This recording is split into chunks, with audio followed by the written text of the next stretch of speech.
Epperly, a founder and CEO who's ready to rewrite the definition of imposter syndrome.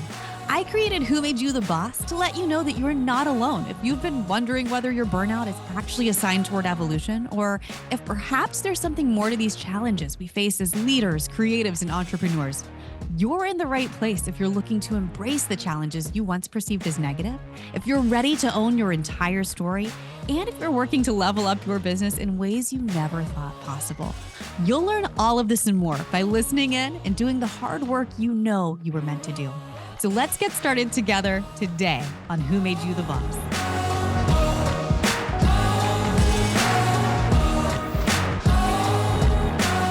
Listeners, welcome back to another episode of Who Made You the Boss. What I love about hosting this show is that I get a chance to not only meet new fun people, but sometimes I get the opportunity to dive in deeper with people I already call friends. And that is exactly what happens on today's episode with the incredible Margot Bingham. You may know Margot already from her role on the mega AMC hit, The Walking Dead, or maybe you've seen her on Bass Reeves, the new Paramount Plus series under the Yellowstone umbrella, or maybe you've been fortunate to hear her sing because she's a fabulous jazz singer-songwriter. This woman is multi-talented in how she shows up in her craft, and we'll dive into that today, but she's also just an incredible person, and I'm excited to show you more of her thoughtfulness and her character. That is especially evident when she's diving into how she managed to become more present and stronger to battle any of the gremlins that tried to get in her head during difficult seasons professionally. And if that's something you're struggling with, we've created a resource on turning imposter syndrome into inspiration, which you can grab at lindsayepperly.com/resources, and I'll also link to it in the show notes. But something else about today's conversation that I will cherish forever. You will hear more about Margot's heart behind crafting a kinder, more inclusive community, thanks to conversations and art she's putting into the world. And we share a really personal moment when I tell her about my own daughter, Mila's reaction to seeing Margot's very powerful live performance, during which she honored uncomfortable historical truths. And Margot's bravery to stand up and speak about difficult conversations, guys, that made such an impact that my 3-year-old came home from her event and asked about skin color. And these are things that as a parent, you just hope you get right. And I'm grateful to have a friend like Margot who's putting work into the world to help us have those important conversations. She is a really special human, and I'm proud to call her a friend. You'll see exactly why in today's episode of Who Made You the Boss.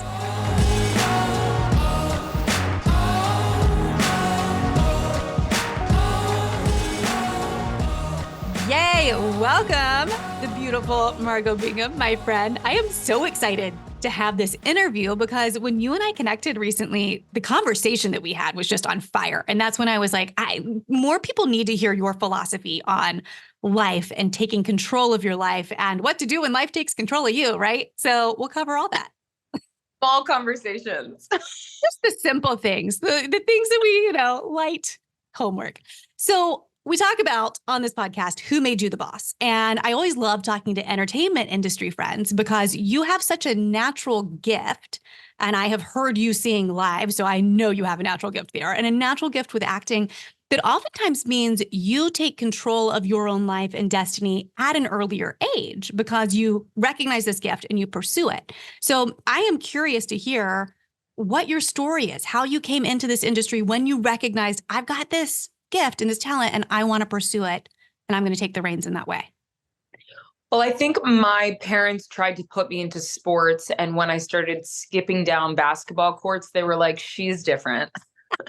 But I was built like an athlete. So it was really bizarre. Like, my dad really wanted me to play basketball. I kind of wanted to play football, but my mom was like, that's not ladylike. So there were just like a lot of contradictive, behaviors going on internally and from my family. But in all seriousness, I started singing when I was really young. My voice was super low. And I just thought that was very cool that I grew up listening to Toni Braxton and I can sing in the bass choir. And that was kind of a cool thing until my vocal teacher, when I was probably 7 or 8, told my mom that she should, and maybe I was actually 8 or 9, but she said that I should probably go get my vocal cords checked because it's not normal for this young girl to have such a low voice. Mm. enough, I ended up having polyps and nodules on my vocal cords. I had to get them surgically removed. I was mute for about a year, and I had to learn how to sing again and speak again. So that really forced me into deciding whether this was going to be an actual thing moving forward, like a possible career, or was I really going to give this up? Because if I didn't do all of the training within the year, I I just would have been so much further behind, just because I really needed to, like, once your voice is at such a specific place, your chords are so sensitive, you really have to retrain them almost like they're a child, like it's a baby. Yeah. I had to really focus and put all of my focus onto retraining and figuring out where I'm going to live in my vocal cords and in my voice, and then where I wanted to see that going. So it was an active choice as a child. Wow. Yeah, I mean, yeah, you were a child making that choice, 8 or 9 years old. Are you actually, do you remember at that point, are you thinking about your future and this as a dream of yours? I probably was subconsciously. I think I Mm. always really knew I was going to be in this field, in this world. Yeah. There was nothing that I dreamed of doing more than performing. Mm. And I have always been that kid. I didn't know how I was going to get there. I didn't know if it was going to be able to sustain a future for a family or for a living or for myself, or my grandmother always taught me that, as a woman, you should be able to make your own money and your own living, and you should be able to stand on your own. She was very adamant about that. And so I just didn't even know that this was a career that was Yeah. possible beyond Janet Jackson or Tony Braxton. Yes. I was like, who does this? you know, Right. And here you are doing it. And I want to dive into, really, but full blown Janet Jackson style. you know, Um, well, you are so multifaceted with singing and with acting, and I found it really interesting when we talked recently about one of your recent roles where you were filling me and you were like illuminating that this role was really important to you because it nodded back to your heritage and to your legacy. And so you were stepping into a role that you felt like, oh, this is allowing me to go deeper into my family lineage too. And that was so fascinating to me. I would love for you to share more. I'm trying to think which role that was. I have a feeling that it was probably the Bass Reeves, the new Yes, yes, one it they. was the most, yeah, that's, yeah. So I think the coolest thing wasn't necessarily my family history or heritage as Mm. much as it was learning about history in a way that I was never taught this in school. So Yeah. the really cool thing, I was a part of this show called Lawman Bass Reeves on Paramount Mhm. Plus, also streaming on CBS as well. And David Oyelowo is our Bass. He is our Bass Reeves. He's our lead man, which is the story of the the first Black deputy marshal within US history. And he's known as the Lone Ranger. And I had heard stories about the Lone Ranger growing up, but I just never knew how big of a deal that was at the time. After enslavement, left, escaped, survived, and then started working for the US government. That is absolutely wild.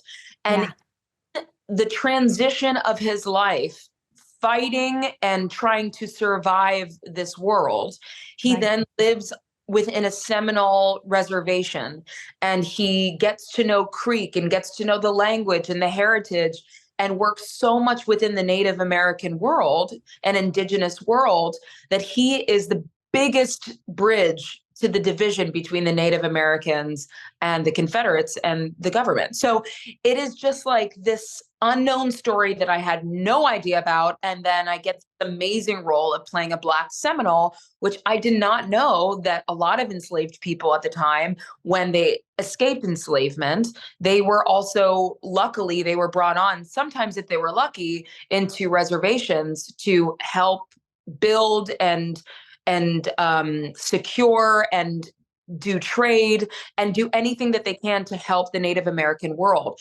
So the Native Americans took in Black people and people of color, and then in turn gave them a safe haven to survive. So I didn't know about Black Seminoles at all. So now I'm playing one, and she is speaking full Creek, and she is living this world. And because I'm light skinned in real life, and and I'm a biracial woman, it was interesting because a lot of people mistook me for playing a Seminole. I am not culturally appropriating any Yeah. indigenous person. Everybody in that cast is so well thought of in Yeah. their production and their crew is so included. But I didn't even know that there were Black people that were living within a Seminole reservation. That absolutely like blew my mind. That blew my mind. Right. Well, and just from the very story of the Lone Ranger being a Black man, I mean, to your Right. point, these are not the stories we're told growing up. No, no. That is what an incredible opportunity. What does that type of role do for you? Like, do you have a feeling like more resonant with it as a Black woman that this is important work and this is more of what you want to be doing? Was it just kind of luck that that happened, that you got to play that role? Like, what did that look like for you? I think it does a few things. Number one, it teaches me as Margot, which is amazing, and I get to move in this world differently based Mhm. off of the history and knowledge that I learn. I think that education really does change people, and it progresses people, and it leaves more space for an open mind and for more acceptance. So I'm always a big advocate of education. But I'm not the person to say that I am stopped of learning. Like I'm good. I've tapped out. I'm fine.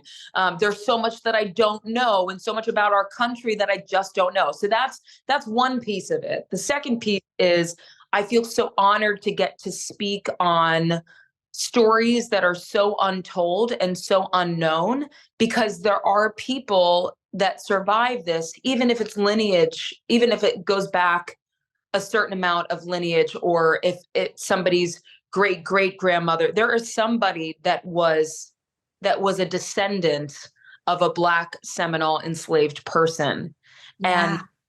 those voices need to be seen and heard. And Yeah. I have the honor of getting to be that vessel, which is incredible. That really is, because what a population that, to your point, you don't even know exists unless probably you have a direct relation to it. So what is your creative process like, whether it's playing a role of that nature or any role?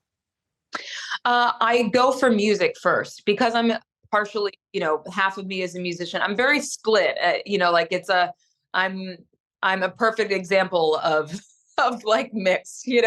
My mother is German Russian. My father is Jamaican, and I am truly a perfect mixed person. I like different styles of music. I With my acting, I need the music along with it. So it's like I'm a literal split down the center. So with my acting, I do need it to be led by music. So I go for the soundtrack of the character. I start to think about what she would be listening to, what she would be inspired by, what inspires her to lead her to a big situation, if she's walking into something really intense. It just depends on how often I am in the episode. I can create a soundtrack based off of just a singular episode, which is basically what I did for Bass Reeves. But if I'm throughout the whole series, then I just kind of make a general arch of her soundtrack and what really moves her. That is so cool. Yeah. I've never heard of that as part of the creative process. Yeah. I go for a soundtrack, and then the second one is really weird, but I go for nails. Okay, you got to tell me more. We have to camp out on this. Well, fingernails tell a lot about somebody.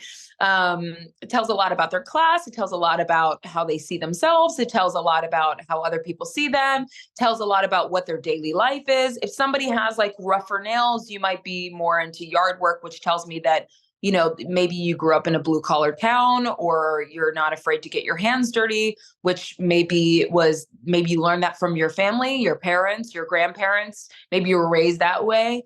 There's like when I was in Boardwalk Empire for HBO, my nails were a classic almond shape 1920s style because she was a performer. They weren't perfect because she was a Black performer. So she didn't always have the money or the resources, but she still needed to be the performer. But for Bass Reeves, my nails were extremely brittle and broken because she is living on the land. And obviously she's probably a little bit malnutrient and lacking resources in that way, and doing the best that she can, as well as being a blacksmith. So they were pretty dirty. There was a lot of dirt underneath my fingernails and they were super brittle. So that's just, my hands are important to me. Yeah.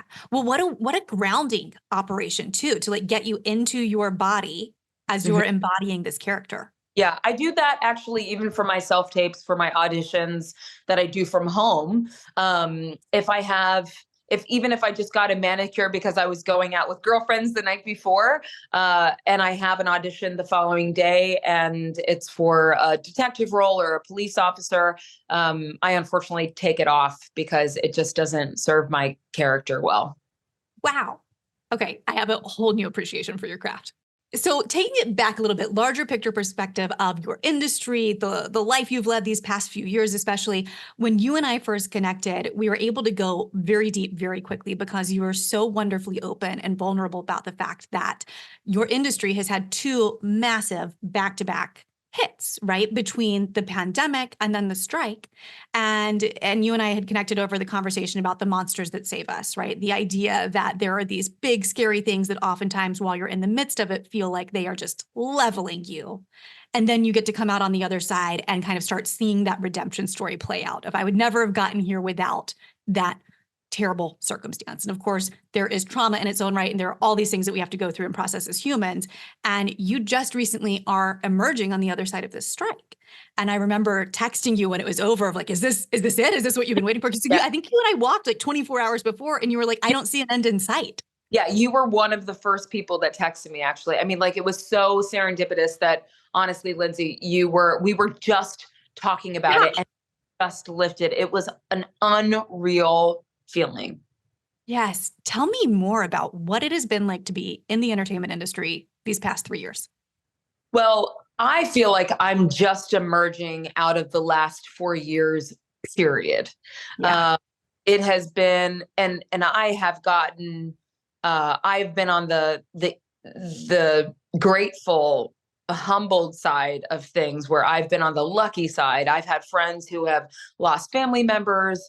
I've had friends who have lost friends to COVID or sicknesses or whatever. I've lost friends. It has been a trying 4 years, to say the least. And yet I am definitely sitting at a higher place than most, and I am very well aware that I'm very grateful for that opportunity to be able to be where I am. I have never felt during COVID, I really did not feel creatively driven. There was something that was really void for me that just shut down, whether it was my depression, anxiety, it was just sitting in a box in New York City was really hard. It was really, really hard. Curfew was really hard. Not knowing your neighbors, not being able to talk to people, that was really hard. And I still was really lucky because I was quarantining with a pod. So I was really lucky. And then leaving that and then going into strike was such a different feeling because I felt so overwhelmed creatively and I had so many ideas and so many inspirations and I just couldn't do them. So you're on both of these feelings of feeling completely stunted and you can't grow, you can't move forward. On one side, the world shuts down and I felt completely shut down. And on the other side, my world shuts down and I felt even more driven to move forward, but I just couldn't. So I actually feel like I'm just emerging out of the past 4 years, emotionally, mentally, physically, period. And I have no idea what's on the other side. But for the first time, and from perfectionist to perfectionist, yes, I did just call you out. And I mean, it's like, you know me. I think that I am finally ready to release or relinquish the need for control of the complete unknown. Oh my God. Mic drop on that. I've been kind of like studying the cadence of control and trying to put words around this, what I feel like is a framework of 4 things that happen, right? There's like our routine and what we're normally used to and how we go about life. And then there's the moment that causes us to relinquish, which is everything you just described. And if we're able to then retrain those bad habits, like that's what leads us to the source of our redemption. But it is such a cycle. And I think it's so easy to get caught in the beginning and the beginning and the beginning and not ever being able to get through that retraining. But you are such an open mind and beautiful soul when it comes to like, all right, what lessons does the universe want to teach me here? What lessons does God want to teach me here? Like, what is it that I am meant to receive? That was what I took away from our conversation a few months ago. For saying that, it's taken a lot of loss to be able to get here. I feel like, to your point, the cycles continue. And you can only lose so many times until you just wake up one day and you're like, okay, Yeah. I hear you. Fine. I will Fine. stop trying to like grapple this unknown and like try to suffocate it to death to figure out the next steps. Like, fine, like have to throw your hands up in the air and just release, because if you don't, you're going to lose again. And I have lost love. I have lost belongings. I have lost house. I have lost, I have lost. But that is also part of life. There's a lot of people that lose. So if you don't learn out of the loss, then you're just never going to learn. And I finally listened and stopped and learned, I think. No, I believe you have. You're so magnificent in the way you show up. And I recall when we were talking about all of this too, when we were talking about those lessons that life has for us, right? It was in the middle of like my greatest challenge thus far. And I remember a mentor telling me, like, actually in business and in life, what's great about your challenges is kind of like life's an upward trajectory typically, right? Like it's a line going upward. And then you get caught in the circle of a challenge and you're going around in the circle. It's like a roller coaster, just a loop and a loop. And then you get off of it and your reward is that you have a greater challenge moving forward because you've learned that lesson. And I was like, can you not tell me that right now? I don't want to hear about what this is going to teach me so that I can battle bigger things ahead, right? Like that is just not what the hero wants to hear on the journey. Right. And you've just had those back-to-back moments. I'm curious what practices have you picked up along the way? What's helped you stay grounded? What's like relieved you during those times of the darkness? Like, what does it look like? And why is it Joni? And all the things. Yeah. It's Joni. It's my dog. My dog has definitely been my savior. Truly, like, honest to God, Yeah. She, because I have to show up for her. It forces me to show up for myself. So I highly recommend a dog if you are the type of brain that needs to take care of somebody. Yes. And exercise. I used to look at exercise. I've struggled with body image my whole life. And I know that I am totally not alone in this conversation whatsoever. So I'm not like, even dropping bombs here, but, especially being in my field, being in my arena, we're constantly looked at and constantly criticized. I'm either too thick, too small, too muscular, too manly, not attractive, too boring, I'm all the things and in between. And I used to look at exercise as something that would get me to this type of frame that I was trying to attain. And I was looking at some of these bodies that I wanted so badly. And I was like, well, if I starve myself enough, if I eat a certain way, if I diet enough, if I'm disciplined enough, it kept saying discipline in the way of a behavior that was basically stripping myself of what really was positive about the experience. And my father used to play football. My mom also did bodybuilding as well. This is something that in my personal family life, exercise was definitely not the unknown that was comfortable for me. But I always came at it from this from this angle that if I did it a certain amount, I would get the win. I would get the reward, which is the perfect body, the perfect guy, the perfect thing, the perfect life, all the From one perfect. perfectionist to another. You don't know me. So I stopped that because I lost all the perfect things. And when everything stopped and silenced, I went back to exercise, and I realized that if I went with no goal to try to look like someone else, and if my intention was just to be present and be there, maybe I can get stronger. And if I get stronger, where else does that go? And I ended up finding that it really helped my anxiety. I realized when I was really shaky and getting ready for a date or getting ready for an event or something like that, and I would get really shaky and really nervous and I would procrastinate with my time, I realized that was just anxiety bottled up. So when you have bottled up anxiety, where does it go? Nowhere. It just basically goes back into your system and it screws up your system. Yeah. So what I would do is I would take those moments, be aware of those moments and feel, oh, Margot, you're starting to get shaky. You're starting to get anxious. And I would go for a run. And I would go for, I would kill it in the gym for 50 minutes, like the hardest workout, lift all the weights, do all the things. And then I would come back and I wouldn't be shaky anymore. Yeah. And exercise became this vessel of necessity for mental health. And now I'm training for a triathlon for the middle of this year. And I'm so excited. So I'm pushing my strength even more. But I have been able to finally harness exercise in the way that I'm not doing it for anybody else, but actually my mind.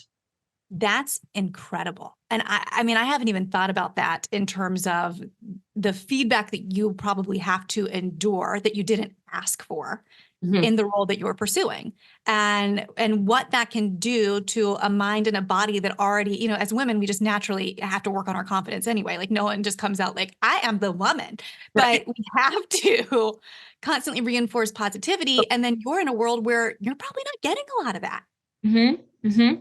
Yeah. Yeah. Definitely don't get, you get the accolades in different ways. But the real things that you really want to hear, or the things that, you're not really asking for, definitely you get ripped of those very quickly.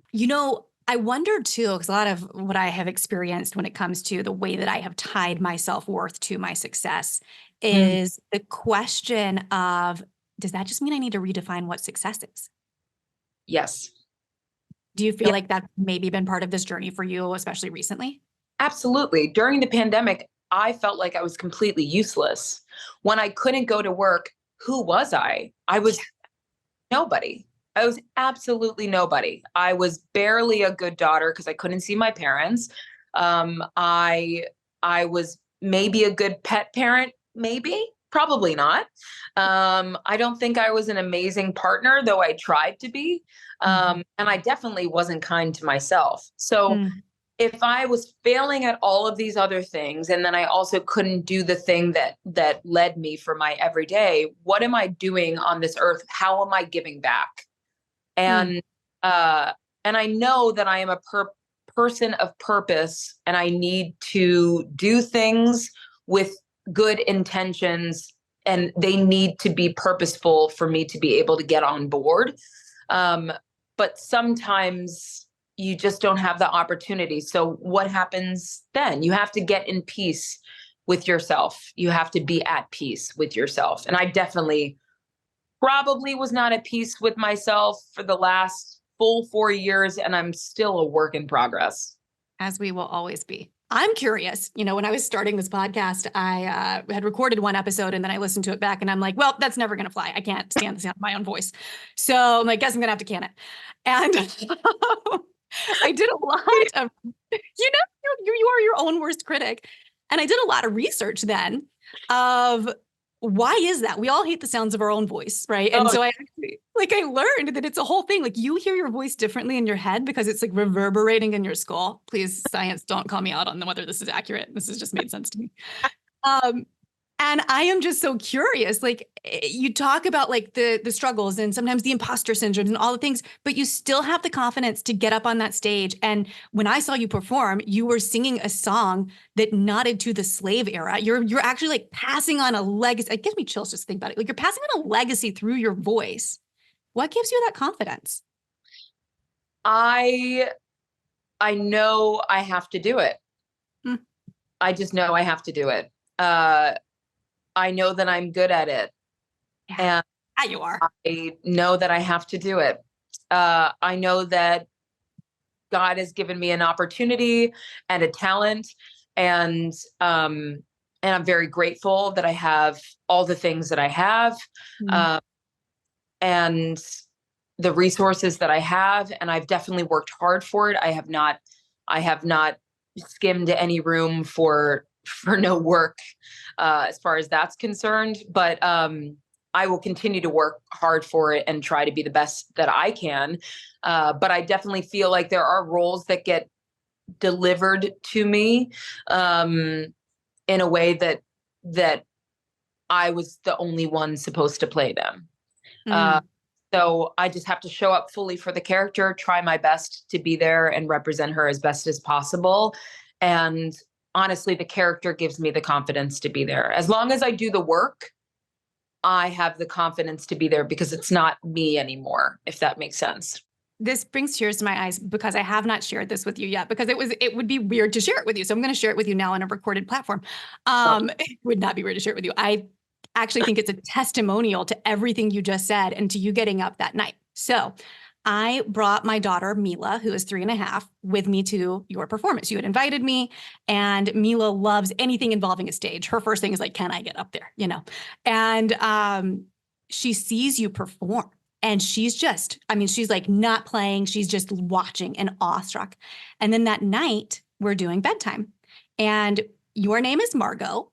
And my other daughter's name is Margot. I have baby Margot, as you know, since I met you like the day after I found out I was naming her Margot. Or Yeah. and Mila said, she's Margot too? And I said, yes, they're both named Margot. And she said, she has dark skin. Like Mila noticed that in you versus her baby sister, Margot. And it opened up a conversation of, yes, and that's what she was singing about on that stage. Yeah. Was the color of her skin and what that means. And here's why it's important to us as a family. Yeah. So you getting up there, I mean, you don't even know the ripple effects, even though you feel like it's a room uncomfortable. I think it's a room growing and open to learning and being educated, at least as evidenced by my 3.5-year-old, if that gives us any hope for the future.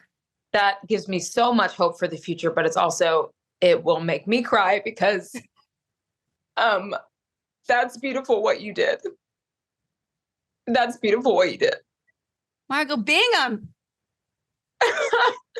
you are such an awesome friend and human. Thank you for showing up so genuinely. Wow. Why does that, what is that hitting with you?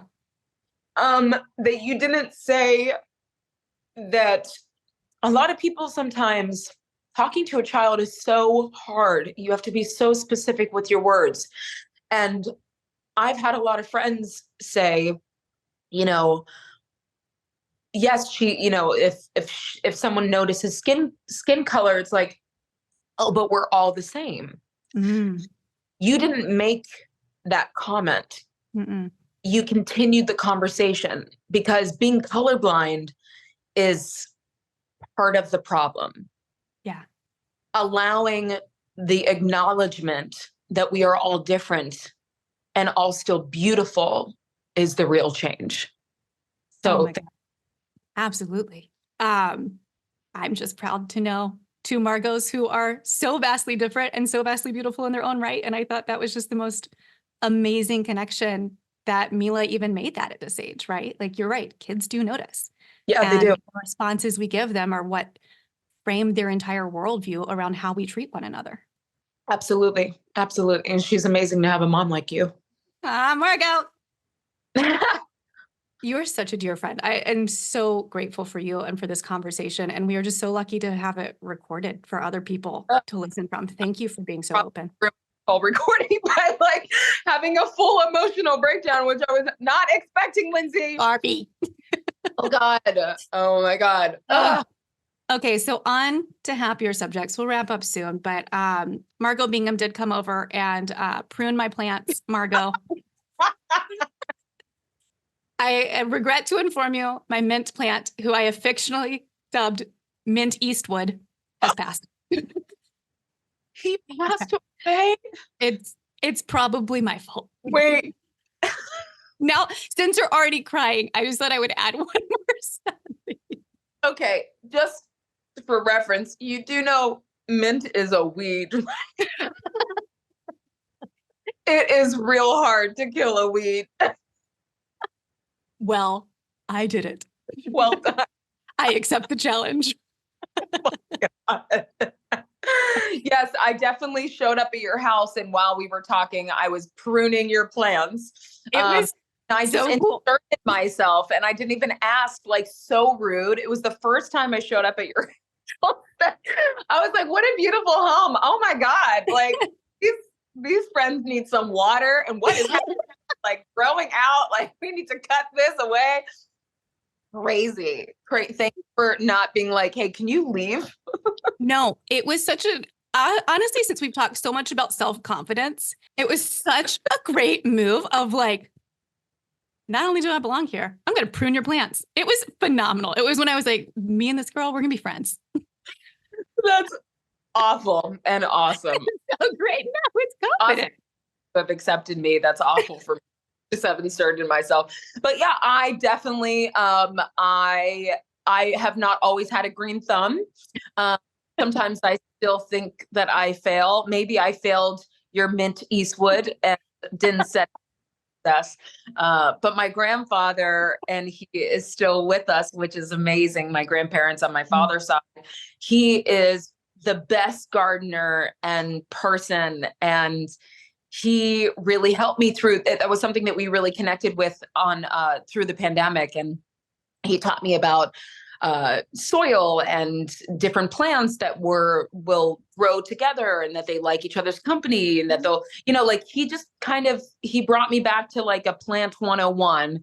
And I got really into germinating and really into like creating my own herbs and doing like science experiments out of like my New York apartment. It was so full nerd. Kept you going. Hey, that's a little bit of happy and a rough time. A lot of bit of happy. It actually brought me the most happiness, way more than the wine did. So it was a lot. Which, that it gave you a run for your money. That is so phenomenal. Margot, where can people follow you? Because obviously everyone will have fallen in love with you based off of this conversation. Like, what's the best way for them to keep up with your work and to support what you're doing too? Thank you. You can follow me on Instagram. I'm not amazing at social media, just at FYI. I like to be really present in my life, but I do post every so often. And when I do, it's usually about a project or it's intentional and hopefully inspiring. So you can follow me at Margot Bingham, and sometimes I do performances around town. So I might be in your city, and I will always mention it on Instagram, so you can see me there. Yes, please show up to see her performances. They are, as we have discussed, actually life-changing, really beautiful. You are such an amazing human. Thank you for being on Who Made You the Boss. Thank you. This is so cool.